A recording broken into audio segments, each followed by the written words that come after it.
Welcome back to Money Mastery Now, the channel that helps you take control of your money, one smart habit at a time. If you want to master your budget, crush debt, and build lasting wealth, you're in the right place. Let's dive in. Let me ask you something. Have you ever sat down with the best intentions to stick to a budget, only to watch your plan fall apart? Halfway through the month, maybe you downloaded an app, made a detailed spreadsheet, or promised yourself you'd cut back this time. And yet by the end of the month, you're asking, where did all my money go? You're not alone. Budgeting is one of those things that sounds simple in theory but becomes messy in practice. Not because you're bad with money, but because, like many people, you're likely making some key budgeting mistakes that quietly sabotage your efforts. In today's episode, we're diving into the 5 most common budgeting mistakes and, more importantly, how to fix them.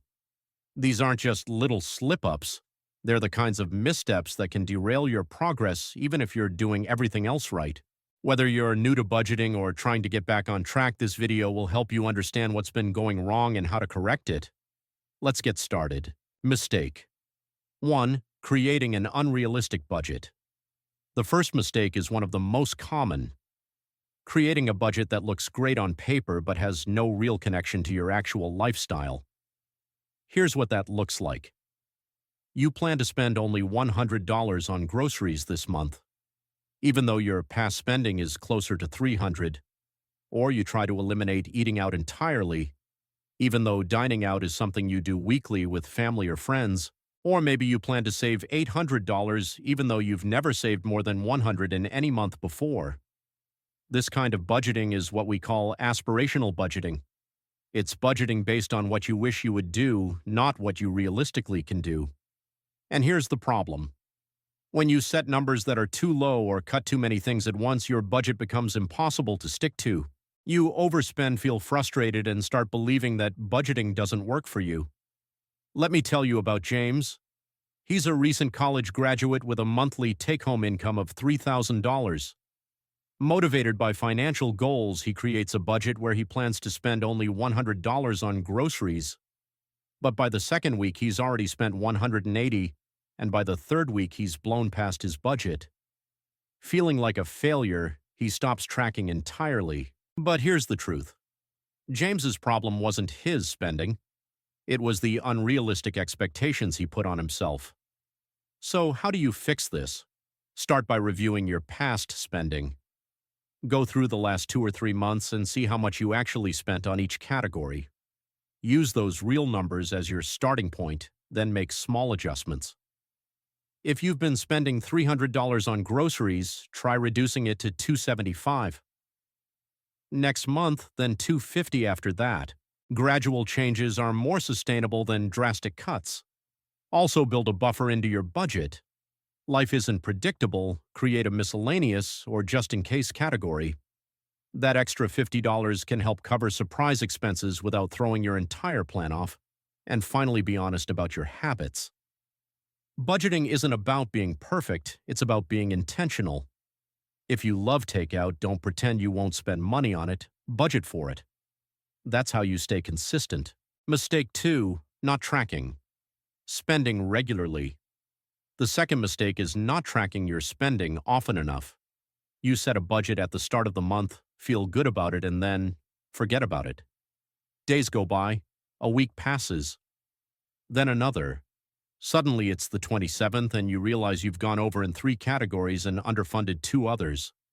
Here's the reality. Budgeting isn't a one-time task. It's not set it and forget it. A budget is a living plan. It needs regular check-ins to stay relevant. Think of it this way. Would you try to drive across the country without checking your GPS even once? Probably not, but that's exactly what many people do with their budgets. They make a plan and then never look at it again. In a recent survey, nearly 74% of Americans said they don't track their monthly spending. That's like trying to manage your health without ever stepping on a scale or checking your blood pressure. Let's talk about Sarah. She's a freelancer with a variable income. She builds a monthly budget every month, but because her income changes, she often forgets to adjust her plan after each new payment.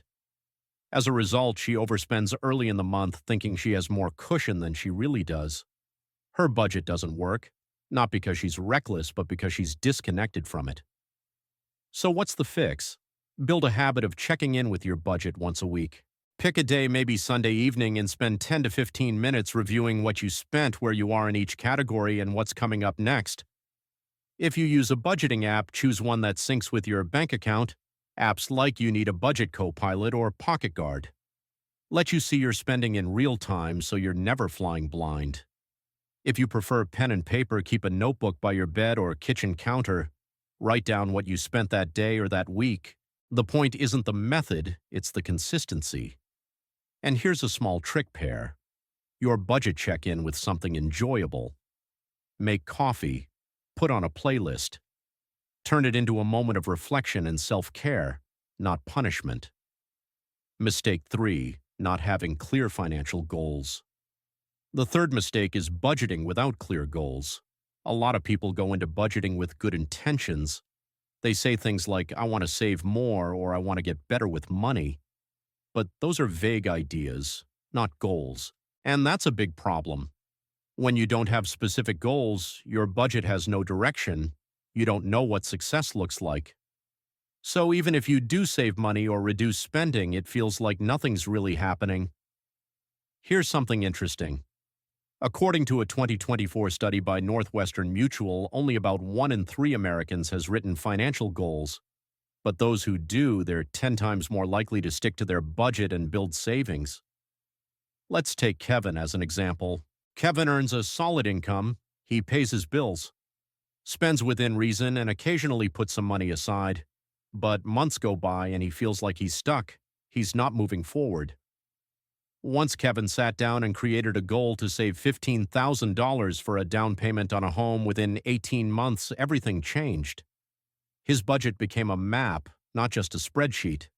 So how can you fix this mistake? Start by turning your financial hopes into clear, trackable goals. In the budgeting world, we use something called SMART goals. That stands for specific, measurable, achievable, relevant, and time-bound. For example, instead of saying I want to save more, say I will save $300 a month for 6 months to build a $1-800 emergency fund. That's clear, that's trackable, and it gives you something to work toward. Next, tie your goals to your values. Ask yourself, why am I budgeting? Is it to travel, to buy a home, to get out of debt?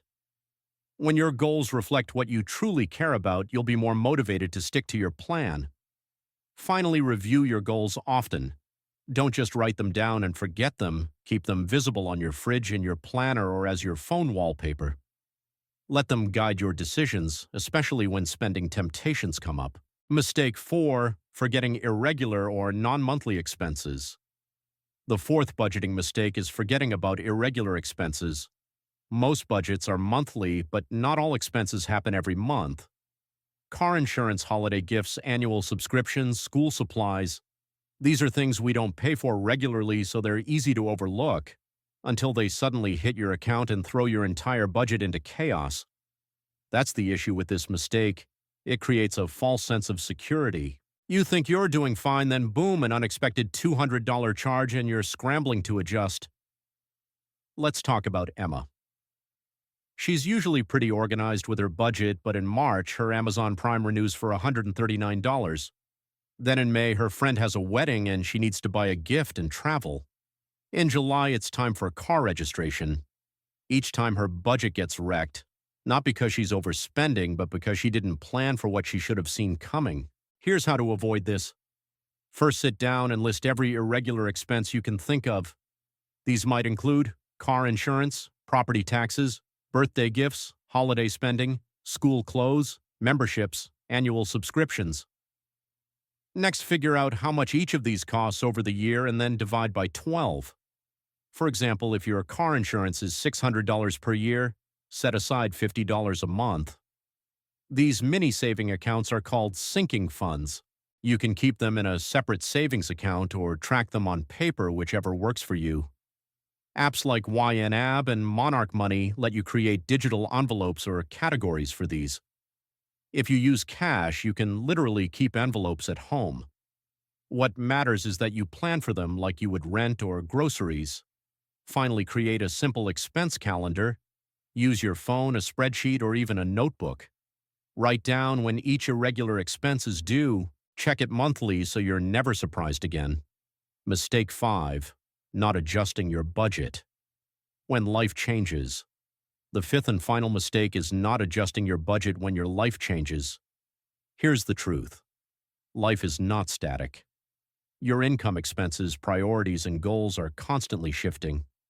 But many people keep using the same budget, month after month, even after major life changes. Let me give you an example. Jason recently got promoted at work. His salary increased by 20%, which is great, but he didn't update his budget. As a result, his spending increased to fancier groceries, more takeout, a few tech gadgets. He felt like he had more money, so he spent more freely. But at the end of the month, he was still struggling to save. On the flip side, some people go through tough seasons like job loss, medical bills, or having a new baby, but keep using a budget that no longer fits their reality. They feel guilty about not sticking to it, but the truth is it's the budget that needs to change, not them. So how do you avoid this mistake? Make reviewing your budget a monthly habit. At the end of each month, ask yourself a few questions. Has my income changed? Are there any new expenses coming up? Have my goals shifted? Do I need to reallocate money to a different category?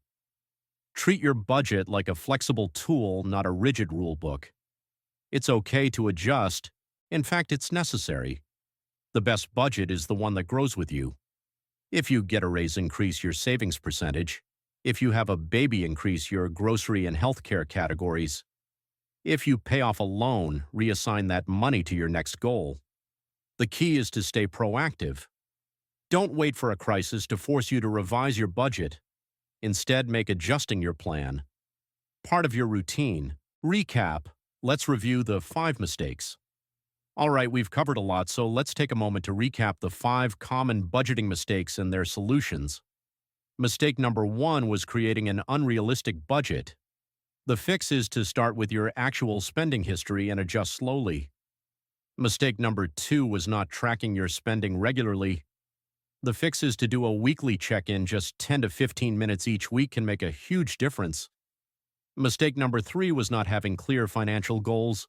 The solution is to set SMART goals that are specific, measurable, achievable, relevant, and time-bound. Mistake number 4 was forgetting irregular expenses. To fix that, build sinking funds and use a calendar to track upcoming non-monthly costs. And finally, mistake number 5 was not adjusting your budget as life changes. The fix: review and revise your plan every month. If you recognized yourself in any or all of these mistakes, don't feel bad. You're learning, and now that you understand the problem, you're ready to build a budget that actually works for you. Weekly action plan: start here. If you're wondering where to start, here's a simple weekly routine that can help you stay on track. Once a week, sit down for 15 to 20 minutes and do the following. First, update your spending. Look at what you've spent and where it came from. Second, check your goals. Are you on track to hit your savings target this month? Third, adjust your categories. Maybe you overspent on dining out but spent less on gas. Move money between those categories. Fourth, look ahead. Are there any upcoming bills or irregular expenses to prepare for? And finally, reflect what went well this week. What felt hard? Use that insight to improve next week's plan. Doing this consistently, just once a week, will help you avoid every single one of the 5 budgeting mistakes we covered today. Let's wrap this up with something important. Budgeting isn't about being perfect, it's about being aware. It's about having a plan for your money instead of wondering where it went. Mistakes are part of the process. What matters is how you respond to them. And now you have the knowledge and the tools to build a better budget, one that fits your life, supports your goals, and grows with you. If this video helped you, take a moment to like, subscribe, and leave a comment. I'd love to know what's one budgeting mistake you've made and how are you planning to fix it. And if you're ready to take the next step, make sure to watch our next video, a full walkthrough on how to build a budget using the 50-30-20 rule. It's a powerful, easy-to-follow method that can transform your financial habits. Until then, remember, you work hard for your money. Now it's time to make your money work hard for you. Thanks for watching Money Mastery. Now see you in the next one.